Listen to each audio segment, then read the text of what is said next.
Ndugu zangu, tunaungana na Watanzania wote ambao wanaomboleza baada ya kutokea kifo cha Mwadhama Polycarp Kardinali Pengo aliyewahi kuwa askofu mkuu wa Jimbo Kuu la Dar es Salaam, na kabla ya hapo alikuwa askofu wa Nachingwea, baadaye akawa askofu wa Tunduru Masasi na kisha ndio akahamia Dar es Salaam.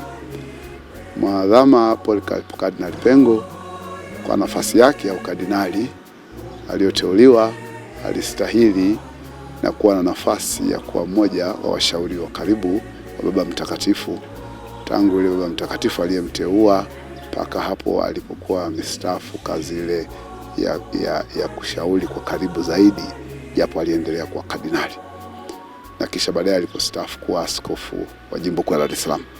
Ni msiba mkubwa tumeupata ambao hatukuwa tumefikiria kwamba ungetokea wakati huu. Tulimuona akiwa katika uzee wake, akifurahi katika uzee wake, na hapa na pale alikuwa anaweza kuwa na mahangaiko ya afya, lakini alikuwa anaweza kuyasimamia vizuri. Basi msiba ni msiba, umetokea katika mazingira hayo. Tunasikitika, hata hivyo hatupotezi matumaini. Tunamwombea kwa Mwenyezi Mungu pumziko la amani.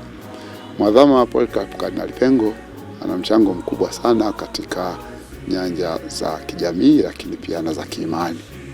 Yeye kama mmoja wa maaskofu wakuu wa nchi hii, alikuwa kwa umri wake na mang'amuzi na hekima zake, alikuwa ni mtu wa msaada mkubwa sana katika kushauri, katika kutoa maoni, kuelekeza na hata kutusaidia maaskofu vijana na watendaji wengine wa kanisa.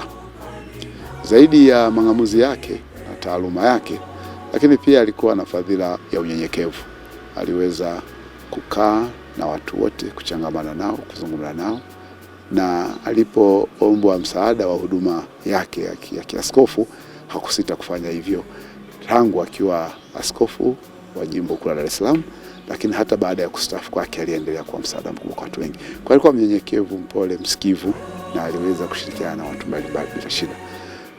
Tunamkumbuka sana na tutaendelea kumkumbuka sana kwa mchango wake huo katika huduma hizo za kiimani.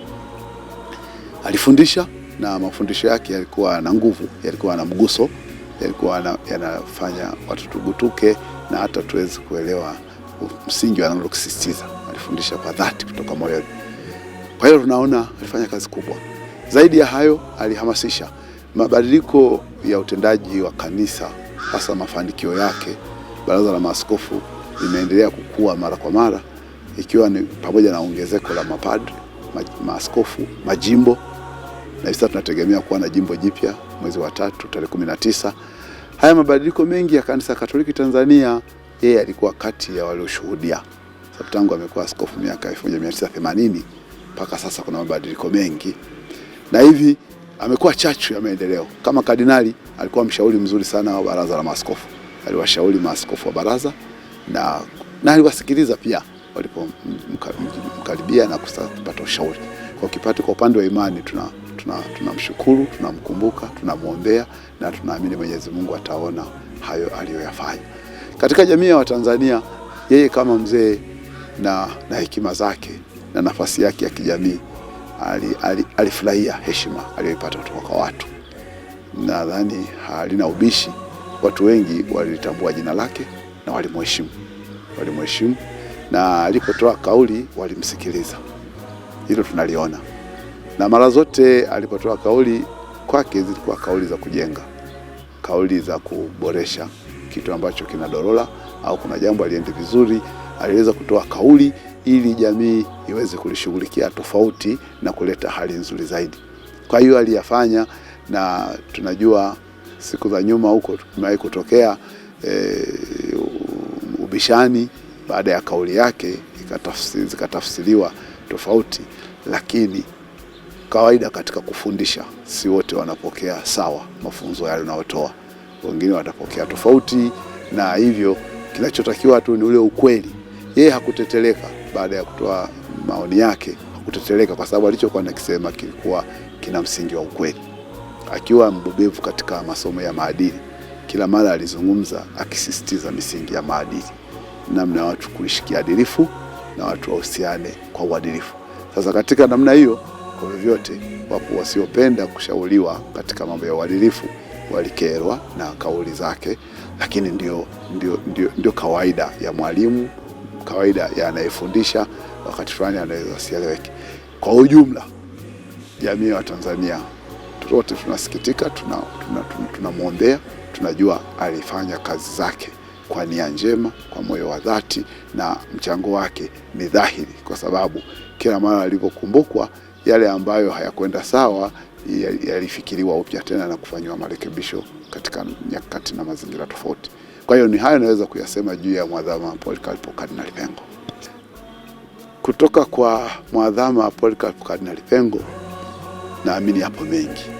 Siwezi kusema mimi nayajua yote mema au mazuri tunaweza kujifunza kwake, lakini linalokuwa wazi ambalo mimi naweza kulichukua na Watanzania wajifunze, Mwadhama Polycarp Kardinali Pengo alikuwa akiliona jambo ambalo ni nyeti, lina msingi na ni la muhimu kwa mafaa ya wengi na mustakabali wa wengi, hakusita kulizungumzia kwa sauti yake ya asili inayoonyesha udhati wa kauli yake.